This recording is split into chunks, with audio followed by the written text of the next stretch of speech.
Ladies and gentlemen, it's Xzavier Antonio, and you are here for another episode of the In Conversation podcast, where we want to keep awesome, amazing people in our city in conversation. And we're doing just that today with a particular queen who is such a blessing, some might say. You know what I'm saying? Like, really, really a blessing, as in her name is Blessing. How you doing today, Blessing? I am doing beautiful. How are you doing? I'm doing handsome. so that's how we rolling, you know what I'm saying? And so we got some royalty going on. You see she has the crystals and the royal jewelry popping. And these items were actually created by you, right? Yes, sir. Right. This is what she does. You know what I'm saying? Amazes people, gets all the attention everywhere she goes, because everybody wants to know, girl, where did you get that piece from? What kind of crystal is that? You know what I'm saying? These are the type of things they are asking her, and what a phenomenal thing that most people can't say. Her response is, "Oh, I make these, and you can get them for ... Mm-hmm. Right. So tell us a little bit. How did you get into this particular business, jewelry, and the other things you sell too? I don't want to describe it the wrong way. Okay, I appreciate that. Yeah.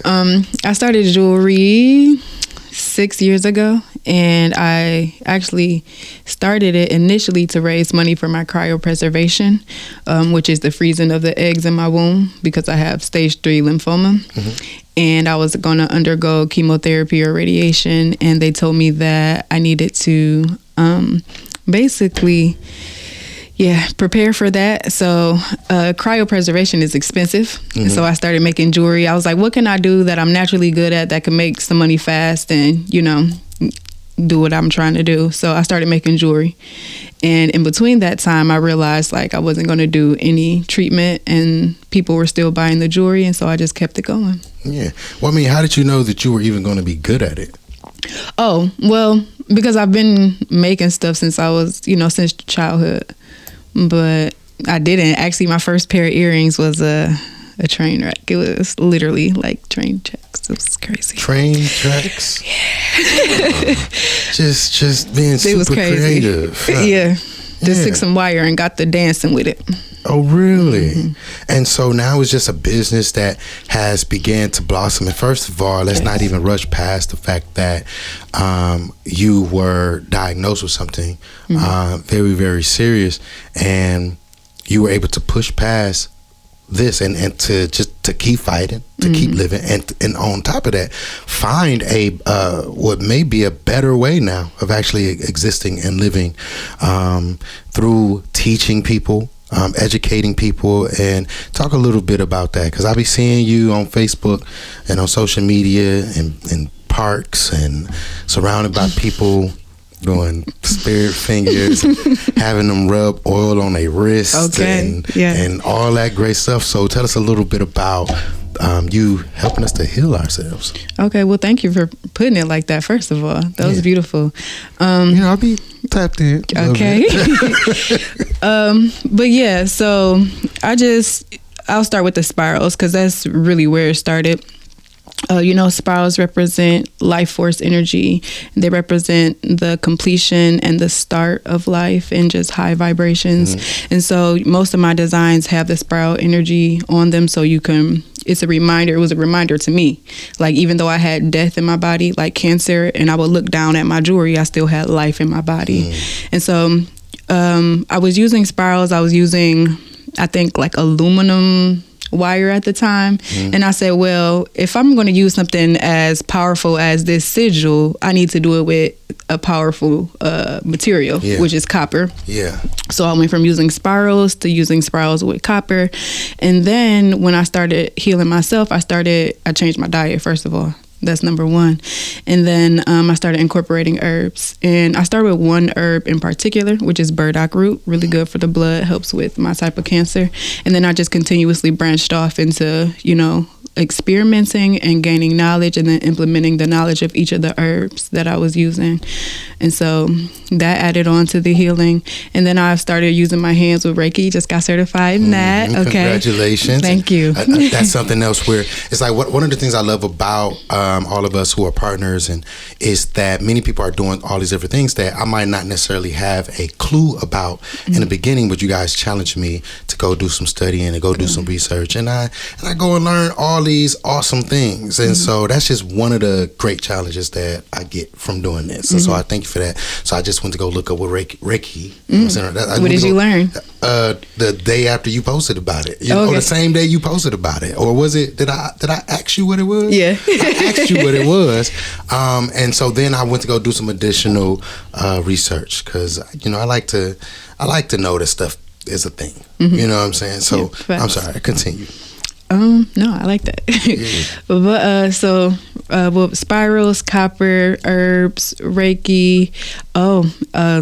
During that time I was fasting a lot, so a lot of spiritual gifts were activated and amplified during that time. So I started doing energetic card readings, and not just right away. Actually, I started reading my energy, my aura, for about 2 years, and then people were asking me verbally for this. For me to do this service for them, and then finally, like 3 years later, I started doing it with cards and still doing the auric readings, the energetic readings. And so it's really important to me that, like, the basis of my readings, it kind of branched everything together as far as everything with my business, because the basis of my readings is to help people realize their soul potential and their spiritual gifts, and how to incorporate that in their everyday lives. So if I'm missing anything, let me know, but I think that's it. That's awesome. So as an entrepreneur, people say you've been doing it for like 6 years now, and so that's great. And I'm sorry, I'm just sitting because I'm thinking about the fact that when you first came in today, we were in another session, and you were kind of just walking around, giving yourself your own tour. So I'm sitting here literally just, watching you, listening to you, but also just trying to see if I could activate my gift on the inside to read and all that kind of stuff. So I was just picking up on some stuff while you was sitting here, you know what I'm saying? And I say, we can tap in after this. I'm gonna say real boss, and boss may not be the best word to use, but a sense of just freedom. I think you're very captivating. I think that everything about you and everything that you do is genuine and pure, and that's just not me trying to tap into my gift. I've been paying attention, watching on social media and all of those type of things. You have great energy, you know what I'm saying? And I say attractive energy because I think you attract people to you, and they're met by that positive energy. And so that's dope to have.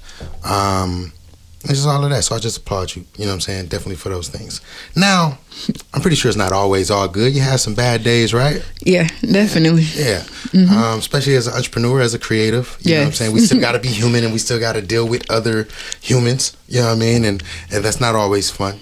But say it again, my brother. That's not always fun, because people be peopling, and life be lifing to those people, which make them more peoply. Okay, and God be Godding. Okay. Yeah. We try to be on God's side, Yes, sir. How do you have those moments, or have you ever had a moment in this entrepreneur journey, creative journey, where you felt like just giving up, and specifically no longer being the healer, being the teacher, being the entrepreneur, being the creative? Okay, first of all, that's a good question. We didn't rehearse these questions or answers prior to this, so I got to think right now. You feel me? I appreciate you for answering and asking those questions. Yes is the short answer. I always tell this joke, like, sometimes in my readings, I'm like, y'all, it's time for me to clock into my cosmic job. And then, like, afterwards, I'm like, y'all, like, can universe just fire me? Because, I'm tired of this. And just realizing, because the work that I do is serious as it pertains to energetic reading and Reiki, using my energy to infuse with somebody else's energy, using my gift to infuse with somebody else's gift. That's soul level stuff. And it's very serious. And so, especially encountering so many different energies and so many different traumas and so many different shadows, I'll be deuce. Okay, Yeah. universe, find somebody else. Yeah. But me? You want me to go? Right. Like, yes. So, but then that's, it makes me think though, I didn't start for no stupid reason. Mm-hmm. And so having that foundation or that platform of or that backbone of this business and what a piece of abundance means keeps me going. Like, so it's really no giving up. I'll have a day where I'll grant myself some, time, but I never really walked away or seriously been like, find somebody else universe. Like, I'm always there. Yeah. So, and also I love what I do. Yeah. Like, I think it's easier to walk away from stuff when you're not even truly into it. So I think it's easier to stay when you're not truly into it. And that's almost anything. Relationships, you know what I'm saying? Friendships. Because it's like you become addicted to the It's just more because I just don't care. You know what I'm saying? Like, oh, you want me to leave? I can leave because I can stay. I don't care. I think it's when you do care and when you are passionate where there is more times where there's regret too. Like, like even in business, I do so much for people, and these are I'm not always passionate about necessarily what I do. Like, I'm not always passionate about videography, web design, or promotions marketing. That's not what I'm passionate about. But I'm typically passionate about the people. You know what I'm saying? That like literally there'll be people who want to work with us, and I'll sit there and they'll be like, man, when we gonna meet? And I'm like, I'm waiting until I'm at that moment where I care. You know what I'm saying? I'm waiting till that moment happens. You know what I'm saying? Where I can care about you. And at that point, I'm going to do everything that I possibly can to help you succeed at whatever it is that you want to do. I might not even care about what you want to do, but because I'm a love agent, I when you like, you want the universe to fire you. I definitely didn't show up to work for a couple of years. Okay. I definitely didn't show up for a couple of years, but I'm back in it, and caring about people, being concerned about people. Point is, I think it's just different when it's something that you care so much about, because when it doesn't go right, that's where the tears come from. Yeah. That's where a lot of the pain is going to come from. If it's something you don't care about like that, like, I can actually do this tomorrow again. You know what I'm saying? Because I don't really care. It's easy. It's nothing. It doesn't matter to me. None of the things that I have cultivated or created or maintained has happened without God.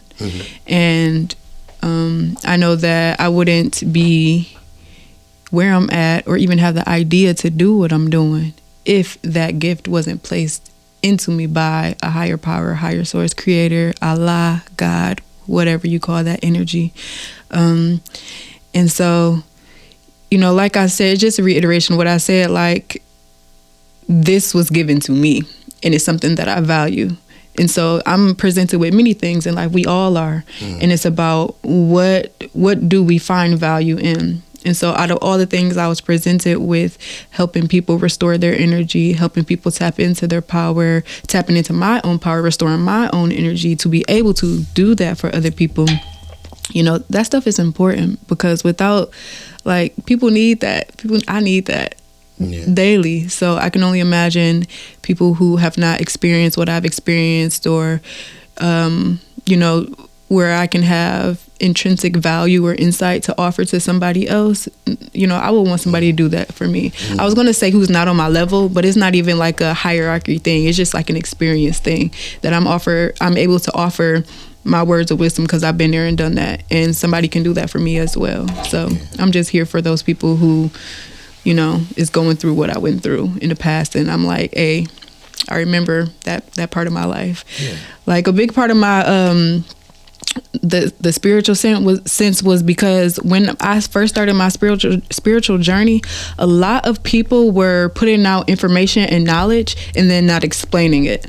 And then it left me to fend for my own and be like, what does it mean as above, so below? What does it mean time isn't real? Like, so many different spiritual things and topics, and nobody was explaining it deeply and intricately or easily, making it easy enough to understand. So I said, and I had to go through nitty gritty to get to the information. So I said, how can I make this easier for the next person to understand? Because there's no reason that we should be having to go through hardship to get back to our divine essence. Yeah. So, yeah, no, absolutely. I think that even in my journey, there's a saying that is, laugh to keep from crying. Okay. I think for me, it's more like to love to keep from crying. Like there are a lot of things that I can say that I have accomplished. There's a certain maybe level of living that I've reached that many people might appreciate, might admire. Some probably don't even care for. But the point is, I know what it took and what I had to go through just to get here, regardless of how somebody else values this place in my life. I know most of it was a lonely path. I know most of it, right. You have friends, people help you with this, and people who drop this seed in you, somebody else comes along in water. But there was so many times on the journey where it's like, it's just me. At the end of the day, it's all on me to do this. It's all on me to do that. Like prime example, getting into college. For those who college don't matter to some. College does matter to some. But when I first was trying to get into college, the first year that I did that, they were asking me for like my mother's tax information, and I couldn't get in without that. And I went to my mother and I said, they telling me I need your tax information. And Mom's like, you don't need that. You know what I'm saying? I was like, well, they're telling me I do. So I gave up on it. The second year, same thing. They told me you need this information. Went to Mom's. She wasn't having it. Went again the third year. And what actually happened in the third year was I called some phone number. I don't remember what number it was. I think it was some people at Financial Aid. And they were the ones to tell me like, well, if you're not going to be using your parents' information, just ask them for this particular form. You fill out this form that says you're not using your parents' information. So I went down there to the school, asked for the form. Lady hands me the form. I fill out the form, and I'm good. And I'm like, so I've been coming down here for 3 years, asking, talking, and nobody was able to say, oh, well, all you have to do was this form. So the point is, I know for people who come from where I come from, especially if you're a man that come from where I come from, there's a lot of things we don't know. And we don't, and a lot of times we don't have enough boldness or confidence in us to go after that thing or to figure it out or to ask for help. We just like, ain't nobody taking us by the hand. We just give up on it. Right. So most things in my life I had to accomplish, you know what I'm saying? Just like by myself on some level, feeling that. And so those are the things that I remember when I think about or try to make a decision. Do I get up today and love on people? Do I get up today and help this person and do this and care about that person? Absolutely, because even if they can't truly value it, I understand what it was like when I was in this place. I understand when I was at the beginning, you know what I'm saying, of trying to start a business and do this, that, and the other. Some people can appreciate it. Some people won't. And you know what I'm saying? And that's okay. That's a different dialogue, and God has a different wisdom for you to apply, you know what I'm saying, in those situations. But I know how my mind thinks. It thinks about the person who's who doesn't know how, or at the point in their life who doesn't know how to get to that next step. And that's usually where I'm most instrumental in. So all that to say. Thanks for sharing that. Yeah, thank you. Thank you for sharing your story and all of that. And then I'm just super geeked about the fact that you're an Aries, so you're a leader, you're a starter. We get all of that and stuff like that. And then there's so many things that I'm gonna learn, and I can learn from you and because of you. Likewise. Yeah. So how can the people get in contact with you and stay up to date on what you have to offer? And we didn't even get into most other things. You're also a dancer and / instructor. Yes. Right? You got that popping. You focus on more like, is it like chakra based or focused dances? Can you just talk a little bit about that before we get out of here? About the dance? Yeah. Okay. And about the poetry? Can't forget about that. Is that on Wednesdays? No, every third Saturday. Third Saturday. Okay. Yep. Let's go. So I teach a dance class. It is called Move the Heel On. It is a play on Move the Hell On. And it's basically, I teach women how to use our first 3 chakras, which is the root chakra, sacral, and solar, and how to use those chakras in your movements to invite healing, manifestation, and releasing of trauma. And it's just a chakra-based sensual workout dance class. Absolutely. And listen, and we're going to talk about the poetry night in a second. I know that there may be some people who might be watching who might not even know what chakra, even is, and how that's incorporated with dance. Let me tell you something. I was one of those people 2 weeks ago. I ain't gonna lie. You know what I'm saying? There's a couple people who are doing chakra-focused things, especially in association with dance. And so I had to go look it up so that I can know what folks is talking about. Listen, go look it up. You know what I'm saying? Don't be scared of new information. It's going to enlighten you to have a better understanding of a lot of things and a lot of people just in the community. You might be able to have conversations that you weren't able to have before just because you went and educated yourself on some things. And the more you know, the better, the more you'll be able to value opportunities like this. So we'd love to see you get involved right here with Blessing and with one of her dance sessions, one of her fitness sessions and chakra sessions, just all of that. So stay tuned for more information in regards to that. Poetry night every third Saturday. What's poppin'? Every third Saturday I host poetry. It is a clean set. It is a kid-friendly set. We rarely have kids there, but they are allowed. No, that's a hooray, okay? We need something for the kids, too. And so it's every third Saturday at Honeybee Sage, a $10 cover, and it starts at 7 p.m. It has not changed for the past 5 months, and I can imagine it will stay the same. And then I also host youth poetry. That's kind of on pause right now, but we have done it in the past, perhaps planning, God willing, planning to do it in the future at Safe and Sound. Yeah. Okay. Yeah, that's what's up. Yeah, I was just saying, dang, because no, I was just playing. I'm not a cusser. I don't have any dirty. I got an exotic one. You know what I mean? That I might have to share real soon on one of my lives or something. But literally just one. I've been reciting the same one for like 8 years every now and then. So I might have to work on some new stuff. But for the most part, the poetry that I do is pretty clean. So I'm going to come check out one of these third Saturdays with your. That would be cool.